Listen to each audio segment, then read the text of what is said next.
ஒரு சிறிய நகரத்தில் ஒரு சின்ன ஹோட்டல் இருந்தது. அதன் பெயர் ஹா பிரியாணி.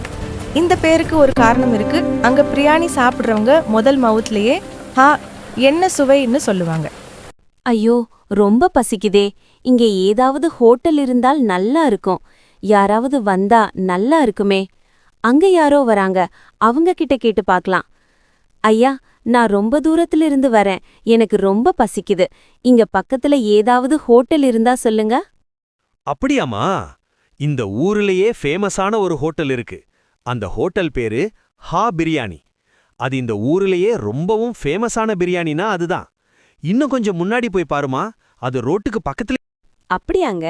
ரொம்ப சந்தோஷங்க. நீங்க சொன்னதுக்கு நானும் போயிட்டு எப்படி இருக்குன்னு சாப்பிட்டு பார்க்கிறேன். ஊர்க்காரர் சொன்னதை கேட்டு இவங்களும் ஹோட்டல்ல தேடி போறாங்க. அடடே, அவங்க சொன்ன ஹா பிரியாணி இதுதானா? ஊர்க்காரங்க பெருமையா சொல்றாங்களா? இதுல என்னதான் இருக்குன்னு தெரியலையே. நம்மளும் போய் சாப்பிட்டு பார்க்கலாமா? சரி, நம்மளும் போய் சாப்பிட்டு பார்த்துட்டு இது எப்படிதான் இருக்குன்னு தெரிஞ்சுப்போம். ஹோட்டல்ல கண்டுபிடிச்சிட்டாங்க. ஹோட்டல் கிட்ட போயிட்டு சாப்பிட உட்காருகிறார்கள். பிரியாணி போடுற பெரியவரே, இந்த ஊர்லயே உங்க ஹோட்டல் பிரியாணிக்கு ஃபேமஸாமே. எப்படிதான் இருக்குன்னு எனக்கு ஒரு பிளேட் எடுத்துட்டு வாங்க. பிரியாணியை சாப்பிட்டு அவங்க சொந்த ஊருக்கு கிளம்புறாங்க. மறுநாள் அந்த கடையை நடத்துறது 20 வயசு இளைஞன் அரவிந்த். அந்த குட்டி பையனுடைய அப்பா அந்த ஊர்லயே ஒரு பெரிய சமையல்காரர். சில நாட்கள் கழித்து அரவிந்துடைய அப்பா உடம்பு சரியில்லாம பெட்ல ரொம்ப காய்ச்சலோட படுத்துட்டு இருந்தாங்க. அவங்களுக்கு ஒரு சில மாசமா காய்ச்சல் இருந்தது. இப்ப திடீர்னு ஒரு 10 நாளா காய்ச்சல் அதிகமாயிடுச்சு. அப்ப அரவிந்த் அவங்க அப்பா கிட்ட பேசவ. அம்மா, இப்ப அப்பாவுக்கு எப்படி இருக்கு காய்ச்சல்? ஹோட்டலுக்கு வரவங்க எல்லாரும் உங்க அப்பாவுக்கு எப்போ காய்ச்சல் குணமாகும் அப்படின்னு கேக்குறாங்க. நான் வேணும்னா போய் வைத்தியரை கூட்டிட்டு வரவா? இன்னும் எவ்வளவு நாட்களுக்கு அப்பா இப்படியே படுத்துட்டு இருப்பாங்க? சீக்கிரம் எழுந்து வந்து அவங்கள ஹோட்டல் திறக்க சொல்லுங்க. அவங்களுடைய கை பக்குவம் இங்க யாருக்கும் வராது. இந்த ஊர்லயே நம்ம கடைய இன்னும் பெருசாக்கணும். அரவிந்த், என்னப்பா இப்படி சோகமா இருக்கு?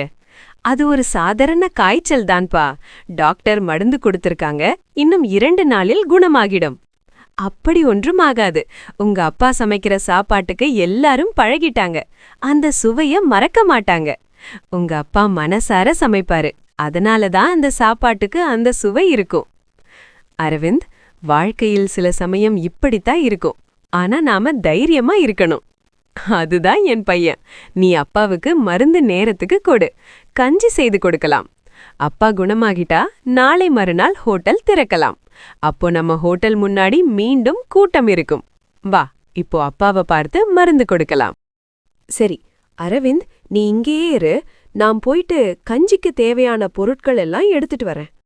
அரவிந்துடைய அம்மா போன உடனே அவங்க அரவிந்த் அப்பா தூக்கத்திலிருந்து எழுந்து அரவிந்த் கிட்ட பேசினாங்க. இந்த கடை நம்ம வாழ்க்கைடா. நம்ம குடும்பம் சாப்பிடுற அன்னம் இதுல இருந்துதான் வருது. நான் இத்தனை வருடம் கஷ்டப்பட்டு இந்த கடைய நிமிர்த்தினேன். இப்போ என் உடம்பு கொஞ்சம் பலவீனமா இருக்கு. ஆனா இந்த கடை ஒரு நாளும் மூடக்கூடாது. அத நீ தான் காப்பாத்தணும். நான் நம்புறேன் நீ இந்த கடையை என்னை விட நல்லா நடத்துவே. அரவிந்த் அவங்க அப்பா சொன்னது கேட்டு கடைக்கு போனான். இந்த கடைய நம்ம தான் எப்படின்னா பெருசாக்கணும். நம்மளும் அப்பாவும் மாதிரி நல்லா பிரியாணி செய்ய கத்துக்கணும். அப்பதான் நம்ம பிரியாணி கடைக்கும் ஊர்க்காரவங்க எல்லாரும் வந்து சாப்பிடுவாங்க அப்படின்னு நினைச்சான். அவன் கூட ஒரு குட்டி பையனையும் உதவிக்கு கூட்டிக்கிட்டு போனான். 2 பேரும் சேர்ந்து மாவு பிரியாணிக்கு மசாலா கலக்க ஸ்டார்ட் பண்ணுங்க. மறுநாள் அவங்க ஊர்ல சூரியன் உதயமாச்சு. அரவிந்தும் அவங்க வீட்ல பிரியாணிக்கு தேவையான மாவு மசாலா அரிசி எல்லாத்தையும் எடுத்து அரிச்சிட்டு இருந்தான். அந்த நேரம் முழு இடத்தையும் மசாலாவின் வாசனை நிரப்பும். இலவங்கப்பட்டை, கிராம்பு, ஏலக்காய் அனைத்தும் சேர்ந்து ஒரு மந்திரம் போல இருக்கும். அது சாதாரண பிரியாணி இல்ல, அது ஹா பிரியாணி. இந்த ரெசிபி அவனுடைய அப்பா அவனுக்கு கற்றுக் கொடுத்தது. அரவிந்தா, பிரியாணி சமைக்கிறதுக்கு மசாலா மட்டும் போதாது, அதில் மனசும் இருக்கணும் என்று அவன் அப்பா சொல்லுவார். அந்த வார்த்தை இன்னும் அரவிந்தன் மனசில் ஒலித்து கொண்டே இருக்கும்.